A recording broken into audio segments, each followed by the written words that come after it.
Hey guys. I saw this couple yesterday. It was an obese, super butch lady with this crazy lesbian haircut. It was shaved on the bottom and then it kind of faded into a coif on top.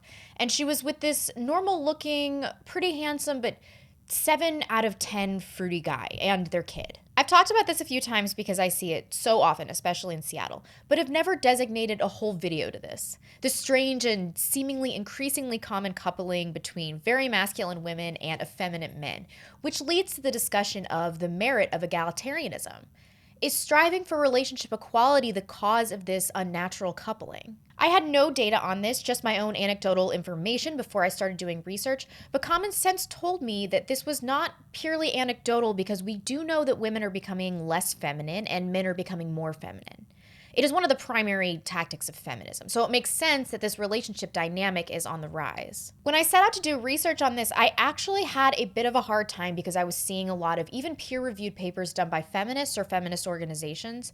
One of the first things that I came across was an article that proposed that being a masculine female is an improved reproductive strategy, which is insane and cannot possibly be true. But I remembered reading this New York Times article a while back and it stuck with me, so I dug it up. The author talks about a dinner party that she goes to with a bunch of married over 40s, and there's a quarrel between one of the married couples. Then the author makes an offhand joke to her boyfriend that the couple won't be having sex that night, and he says that it's much more likely that the hosts won't be having sex. Marriage is hardly known for being an aphrodisiac, of course, but my boyfriend was referring to a particularly modern state of marital affairs.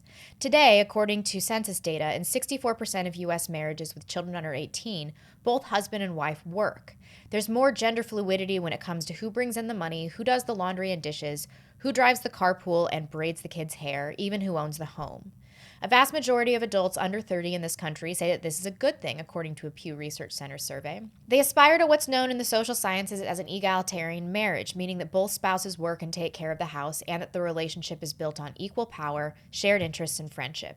But the very qualities that lead to greater emotional satisfaction in peer marriages, as one sociologist calls them, may be having an unexpectedly negative impact on these couples' sex lives. Then the article discusses this American Sociological Review study called Egalitarianism, Housework, and Sexual Frequency in Marriage. It surprised many precisely because it went against the logical assumption that as marriages improve by becoming more equal, the sex in these marriages will improve too. Instead, it found that when men did certain kinds of chores around the house, couples had less sex. Specifically, if men did all of what researchers characterize as feminine chores, like folding laundry, cooking, or vacuuming, the kinds of things many women say they want their husbands to do, then couples had sex 1.5 fewer times per month than those with husbands who did what were considered masculine chores, like taking out the trash or fixing the car. It wasn't just the frequency that was affected either, at least for the wives. The more traditional the division of labor, the greater the wife's reported sexual satisfaction. This seems fairly obvious to me. Women don't really want to see men doing feminine chores, even if it reduces their own burden, because it's emasculating. The result of this pathological desire to make all aspects of relationships equal has confused people, and I think your average woman and man, particularly millennials, are actively repressing many of their biological urges and needs. One woman in her late 30s, for instance, who's been in a peer marriage for 10 years, said during couples therapy that when she asked her husband to be rougher in bed, the result was comical. He was trying to do what I wanted, she explained, but he was so careful. I don't want him to ask, "Are you okay?" I want him not to care if I'm okay, to just, not be the good husband and take charge. And yet, she said, his caring and concern that she's okay with what he's doing are what she loves so much about him in every other area of their marriage, ranging from which brand of toilet paper to buy, to what to feed their children, to where their money is spent, and which nights each of them can stay late at work. I don't want him to take charge like that with anything else, she said. This woman's account really struck me because I think that she sounds so selfish. She wants her husband to be an equal in all regards, to help take work off of her plate, and then she wants him to be dominant sexually. But men cannot turn it on and off like that. They'll either be primarily dominant or primarily submissive. It's a trait associated with their level of testosterone, and they cannot be expected to turn this on and off like a switch. Hers is a ridiculous expectation that requires her husband to be inconsistent. I made a video a while back that I've linked below that discusses female nature, and I talk briefly about being a naturally dominant woman and how that's unfortunate, but it can be overcome. Women are happier, even dominant women, when they are submissive in their relationships and they largely relinquish this desire for control that we've been taught not only that we're entitled to, but that we need in order to have a solid egalitarian relationship. We were raised to believe that this is the gold standard and the path for marital success. During the research for that video, I read a bit of work from Suzanne Venker, who I was familiar with before because I saw her on Stefan Molyneux, and I've linked that below, and she wrote The Flip Side to Feminism. She has a really interesting perspective and good insight into being a dominant female and still having a successful marriage. More recently, I was reading an adaptation from her new book, which is called The Alpha Female's Guide to Men in Marriage. She talks about her mother's failings as a wife and says, "Indeed, my mother was the quintessential alpha wife. An alpha wife micromanages, delegates, and makes most or even all of the decisions. She is, quite simply, the boss." Then she goes into something very interesting: the frequency of women like this and how this is somewhat of a newer, widespread phenomenon. Alpha women aren't exactly new, but they were once a rare breed. Today they are abound. There are several reasons why, but it's in large part due to women having been groomed to be leaders rather than to be wives. Simply put, women have become too much like men. They're too competitive, too masculine, too alpha. She then goes on to discuss why this is a losing combination for relationships. Every relationship requires a masculine and a feminine energy to thrive. If women want to find peace with men, they must find their feminine. That is where their real power lies. Being feminine isn't about being beautiful or svelte, or even about wearing high heels, although those things are nice. Being feminine is a state of mind, it's an attitude. The rules may have changed, but the rules haven't. All a good man wants is for his wife to be happy, and he will go to great lengths to make it happen. He'll even support his wife's ideas, plans, or opinions if he doesn't agree with them. That's because a husband's number one goal is to please his wife. If he determines his wife cannot be pleased, that's when the marriage is in trouble. Men are just so much simpler than women. Not simple as in dumb, as is often portrayed in the media. Simple in that they have far fewer needs than women do. What men want most of all is respect, companionship, and sex. If you supply these basic needs, your husband will do anything for you. Men will happily do this, and only if they are loved well in return. It is when men are not loved well that the problems arise. That is the nature of the male-female dance. I've heard something similar, maybe it's an old saying, but I think I heard Wife with a Purpose say this. Women want to be cherished, and men want to be respected.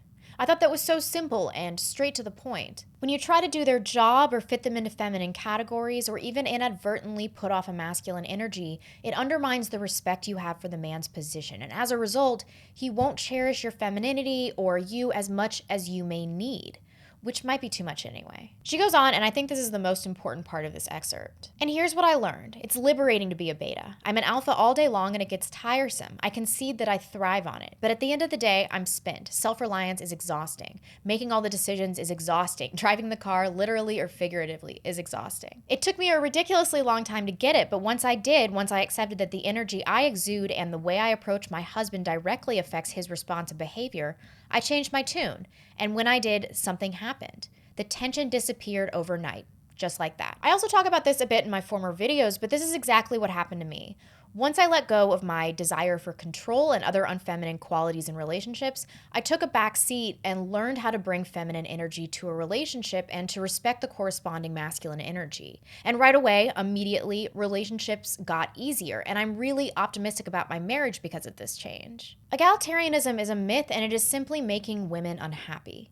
First of all, I should probably point out that a modern woman's perspective of egalitarianism isn't really that. It usually means the man brings in more income, but is still expected to share heavily in child rearing and household duties, while still inexplicably is expected to be dominant, but exclusively in a sexual capacity. This arrangement will leave men exhausted, and as we read in the study referred to by the New York Times, will leave women wondering how, after achieving their egalitarian marriage goal, they find themselves not attracted to their husbands that are dutifully helping them, as demanded. So if a substantial portion of divorces are attributed to sexual issues, it stands to reason that some of these are a manifestation of attraction, which is directly linked to gender roles.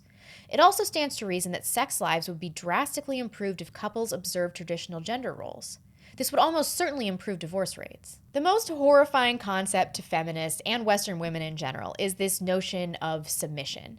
To these women, that means losing your personality, your desires, your goals, yourself. But like Suzanne Venker discussed, and was the case with me, you'll likely be relieved that you can share in the decision-making, and you'll realize how exhausted you are from this pathological feminist desire for complete self-reliance. That's my biggest hope for Western women. America used to have the best women in the world, and they were much happier than women are today. And I believe that that's because they used to offer something valuable to men and to society. They treasured and valued their supporting roles as wives. They saw that their skills were most efficiently used at home and in making their husbands' lives easier so that they could do a better job at work. They saw this not necessarily as a duty, but as an essential and honorable part of a partnership, and it is. Women today think that this is a confining and demeaning arrangement, and instead choose a life of corporate slavery and childlessness, like this is some kind of freedom. Feminism has somehow undermined our most basic biological urges. And I often look around Seattle and see couples like I mentioned at the top of this segment, browbeaten, effeminate men with dominant, butch wives. It reminds me how damaged we really are culturally. When I turn over how we can fix this in my mind, I often think, men, let this genie out of the bottle so they can enjoy the fruits of sexual liberation. They're gonna have to get women under control. Then I realized that people take the allowances that they're given and that men cannot undo what has been done. Only women can do that. We will see so many feminists grow old and continue to encourage younger women to adopt their failed lifestyles. But most women, especially worthwhile quality women, can see that this is going to ruin their chance for a happy home life and will steer clear.